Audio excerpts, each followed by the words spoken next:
Welcome to Bread of the Word, a space for quiet minds and anchored hearts to dwell on the glory of Christ. Let's ponder the verities of God together and meditate on the mysteries we do not yet understand, looking back to our Redeemer, that we might walk forward in His grace.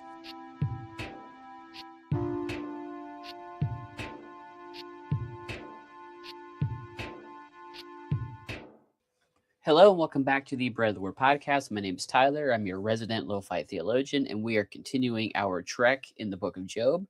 And we are going to be finishing chapter 39 today.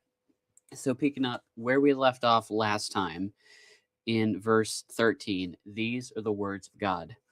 Gavest thou the goodly wings unto the peacocks, or wings and feathers unto the ostrich, which leaveth her eggs in the earth, and warmeth them in dust, and forgetteth that the foot may crush them, or that the wild beast may break them. She is hardened against her young ones, as though they were not hers. Her labor is in vain without fear, because God hath deprived her of wisdom, neither hath he imparted to her understanding. What time she lifteth up herself on high, she scorneth the horse and his rider. Hast thou given the horse strength? Hast thou clothed his neck with thunder? Canst thou make him afraid as a grasshopper? The glory of his nostrils is terrible. He paweth in the valley and rejoiceth in his strength. He goes on to meet the armed men. He mocketh at fear and is not affrighted, neither turneth he back from the sword. The quiver rattleth against him, the glittering spear and the shield. He swalloweth the ground with fierceness and rage. Neither believeth he that it is the sound of the trumpet.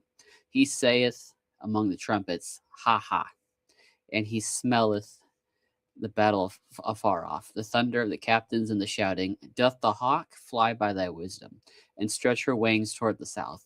Doth the eagle mount up at thy command, and make her nest on high? She dwelleth and abideth on the rock, upon the crag of the rock in the strong place. From thence she seeketh the prey, and her eyes behold afar off. Her young ones also suck of blood, where the slain are, there is she. Never let anyone tell you that the King James is not funny sometimes, because it legit says ha ha in the King James version of this. But continuing on a more serious note with the passage that is before us. Job 39 is, as one commentator put it, is Job being catechized by God. That in response to some of his unwise statements about God's goodness, about God's sovereignty, or just about God being indifferent to Job's suffering, God responds not by answering Job's questions, but by giving him more things to think about, by throwing questions back at him. Have you considered this aspect of my creation? Have you considered this thing? And basically, he's going through the created order, not in the order of Genesis, but definitely the categories. We've looked at the sky, we've looked at the rain, we've looked at the clouds, and we've gone from that to the animals. Last week, we talked about some of the beasts of the field, talking about the lion and the unicorn and some of these. And now we come to some more land animals, but also the birds of the air. And so the wholeness, or the fullness, more rather, yeah. And so the fullness of God's creation bears witness to who he is. And in theology classes, we like to call that general revelation. And what God is doing is he's taking that knowledge that Job has of the world around him and applying that to what's called special revelation. This is what we know from God himself revealing himself to be. That we know from nature that God is a certain way, but now God speaks very intentionally things that nature does not bear witness to about his essence in a way that makes us wise unto salvation. And that is where we're at now, is that transition, going from just looking at the animals and looking at nature to what can we know about God in a salvific sense. That is where God is leading this, as this develops, as this dialogue shapes out, is we're not just appreciating nature, but these are things that ultimately point us to a saving knowledge of God. This illuminates to us the necessity of the gospel. It illuminates to us the distinction between creator and creature to such a degree as to which we are condemned. but there is also that invitation to submit to the God who has made these things. And so we have three animals in front of us to consider today. The first being the ostrich and also the peacock, but mostly the text refers to the ostrich, who leaveth her eggs in the earth and warmeth them in dust, and forgetteth that the foot may crush them or that the wild beast may break them. And I spent some time looking at National Geographic videos about ostriches, and I learned a few things about how they behave, how they operate. And long story short, they are mean. They're kind of not the textbook definition of good animal mothers. They do some pretty outrageous things, at least in my mind. But the idea being that ostriches have a certain disregard for the young that is not something we like to share. So much so that other places in biblical poetry refer to the ostrich as a picture of desolation, both because they live in desolate places, but also because of something deeper. If we look at Lamentations chapter 4, for example, we see that developed a little bit with regards to Israel. So Lamentations chapter 4 verse 3 says, even the sea monsters draw out the breast, and they give suck to their young ones. The daughter of my people is become cruel, like the ostriches in the wilderness. And this is in reference to the apostasy of Israel, that though they are God's covenant people, they have gone astray and they have become cruel as the ostriches. And Lamentations has a lot of really pointed, serrated things to say about the people of Israel. The picture in Lamentations is that, like the ostrich, Israel has become spiritually desolate. And yet here, there is still that image, but this is something that God has made. God has made this animal that is foolish in one sense. She is hardened against her young ones, and as though they were not hers, her labor is in vain without fear. Why? Because God hath deprived her of wisdom, neither hath he imparted to her understanding. The ostrich does what it does because God has withheld wisdom from it. And that's something we've seen quite a bit of throughout the book of Job. With the ancient is wisdom, and length of days with understanding. The idea that God withholds wisdom is very much a central theme throughout the narrative of Job. As we've considered all of this dialogue for chapters and chapters and chapters, that is one thing that keeps coming back up, is that God withholds wisdom from some and bestows it on others. And so, despite the ostrich being something God has made, he has also withheld wisdom from it. But verse 18, what time she lifteth up herself on high, she scorneth the horse and his rider. Why? Because the ostrich is fast. And I was reading that the ostrich has a top speed of around 40 miles per hour. That is really fast. A baby ostrich can run about 35 miles an hour within a month of its life. These are fast animals. And so, despite the fact that God has withheld wisdom, he has bestowed upon them a swiftness that is unique to them. And taking that a step further, we go from the ostrich to the horse. It says that the ostrich's swiftness, its speed, scorns the horse. But what does the horse have? God says, hath thou given the horse strength? Hast thou clothed his neck with thunder? The horse has strength from God. That is something that he derives from his creator, is the horse is a strong, powerful animal. Verse 20, canst thou make him afraid as a grasshopper? The glory of his nostrils is terrible. He paweth in the valley and rejoiceth in his strength. He goeth on to meet the armed man. He mocketh at fear and is not affrighted, neither turneth he back from the sword. And that gets into something really interesting that I had to think about a little bit, because I rode horses once or twice when I was a kid. I'm not really a horse person, but it's something I did once or twice as a kid. But one thing that's really interesting, I think, about horses is that they tend to mirror the disposition of their rider. So if you're very nervous, if you're very uneasy or unsure, the horse is likely going to reflect that in the way that it walks, the way that it moves. And in contrast, if you are very confident, the horse is going to behave likewise. And so what we have here is a horse that is unafraid, that knows no fear. It says he mocketh at fear and is not affrighted.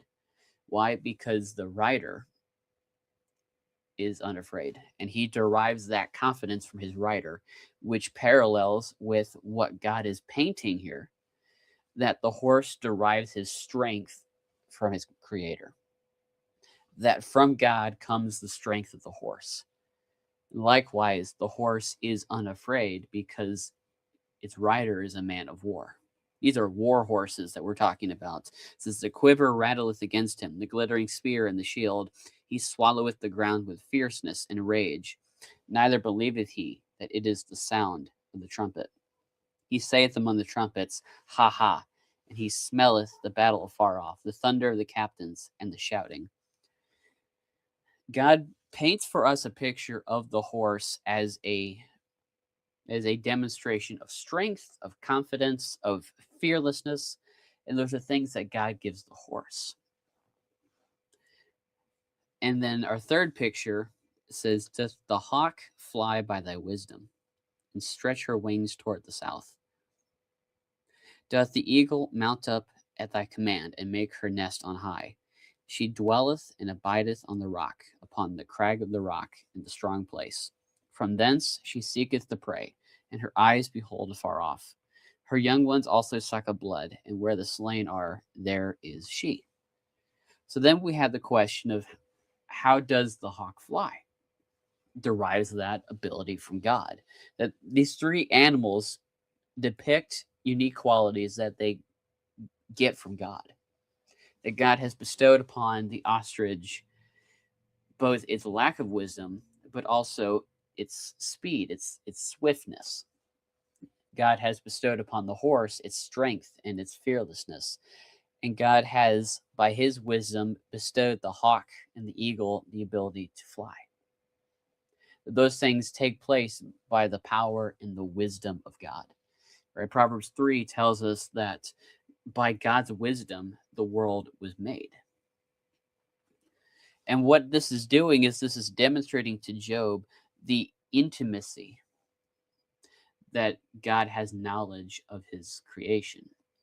That God not only knows about the things he's made, but he is the one that supplies them with the ability to do what they do. Just as we saw that he provides food for the ravens and he gives prey to the lion, so also he gives swiftness to the prey animals. He gives strength to the war horse. All of these things bear witness to the God who is. And what does this do for Job? What is the advantage here? Well, God has been speaking to Job of the complexity of the world that he's made. That Job has essentially implied that God is unjust, that his suffering is not from God's goodness, and he has cast doubt on the nature of God in the midst of his laments and in the midst of his complaints. And so when God speaks from the whirlwind, he says, who is this that darkeneth counsel by words without knowledge? And he proceeds to go through item after item after item, list by list of all the different facets of what God has made and the degree to which he has governed them. That he makes the cloud the garment. He causes the rain to fall. He gives the horse its strength. That we start with the clouds and we've moved down to the animals. But these are normal, somewhat everyday animals that Job would know in his life, would know from his surroundings. And so while we started with the clouds, we've brought things down. Not so much that God is becoming smaller, but that the recognition of his activity is condescending to our plane. It's going from the stars and the clouds and the sky to animals that Job would encounter just doing his thing, living his life. Birds, deer,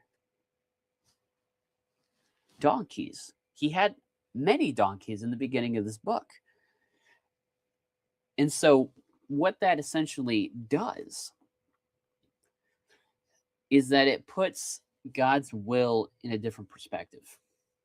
Because Job has essentially been saying that he does not know the will of God, that God is a mystery, he is absent, he is unknowable, and within that unknowability, he is unjust. And God looks at that and says, "You are living in my will because I govern the clouds, I govern the sky and the animals and the ground on which you walk.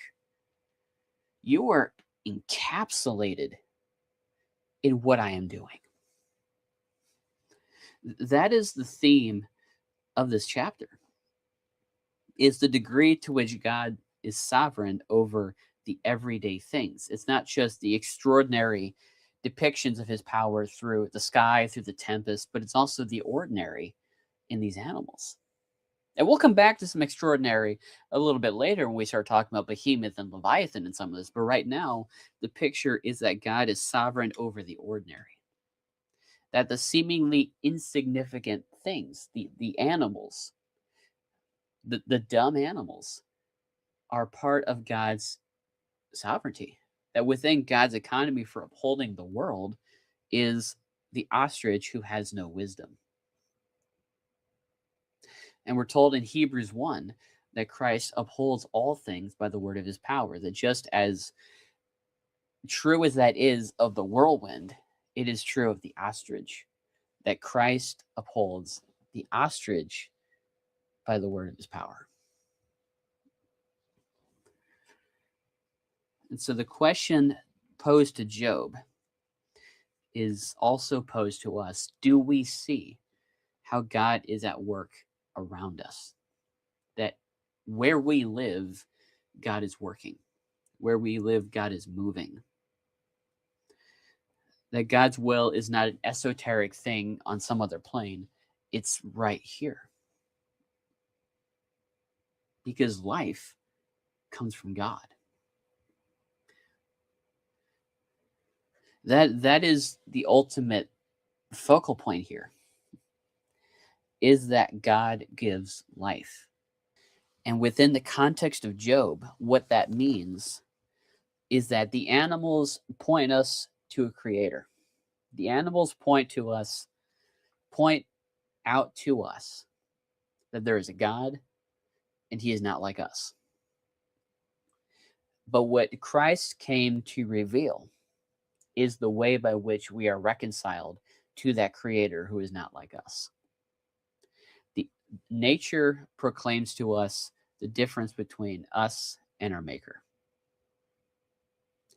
But Christ proclaims to us the way that we are saved, the way that we are united with our creator.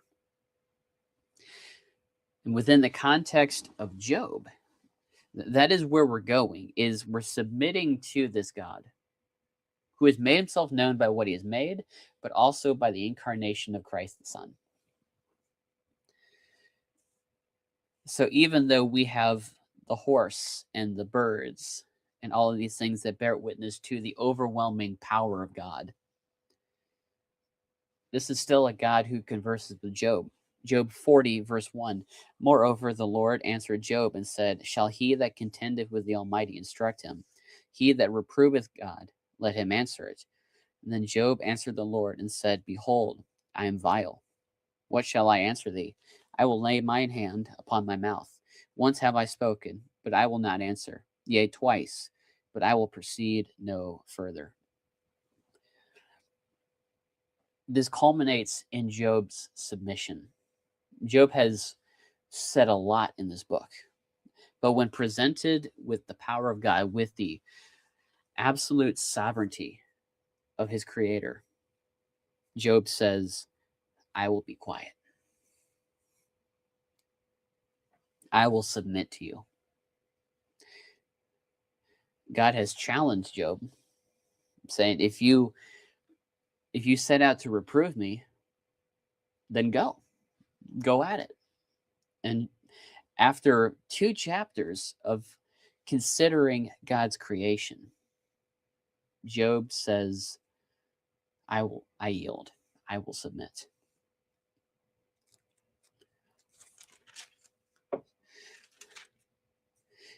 We are coming up on the conclusion of the book of Job.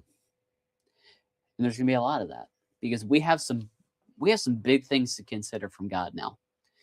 We have 2 massive pictures of his power, of his sovereignty, and to some extent the terror of his creation. But what we have seen thus far is that God is sovereign over the sky, the wind, the waves, but he is sovereign over the ordinary. God meets with us in the ordinary, as evidenced by Christ the Son, co-equal with the Father in spirits, adding a human nature to his divine nature and living among us for 33 perfect years. He kept the whole law, every jot and tittle, lived the sinless life that you and I could never live, and died in the place of sinners intentionally, so that we who trust in his work would die to sin and live unto righteousness. The God that speaks from the whirlwind is also the God who put on flesh and dwelt among us. We can get into the meat of the Trinity another time, but to speak simply, our God speaks in the extraordinary and the extravagant, but also in the gentle and lowly. And the words of Christ to us, in light of the animals, in light of the sky and the wind and the waves and the extraordinary ways that God governs the world, in light of all this, the words of Christ still resonate with us. Come unto me, all ye that are weary and heavy laden, and I will give you rest. Take my yoke upon thee and learn of me, for I am meek and lowly at heart, and ye shall find rest for your souls. So to God be glory interminable, and to his Son Christ, being God and man, and to the Holy Ghost inseparable, as it has been since the world began.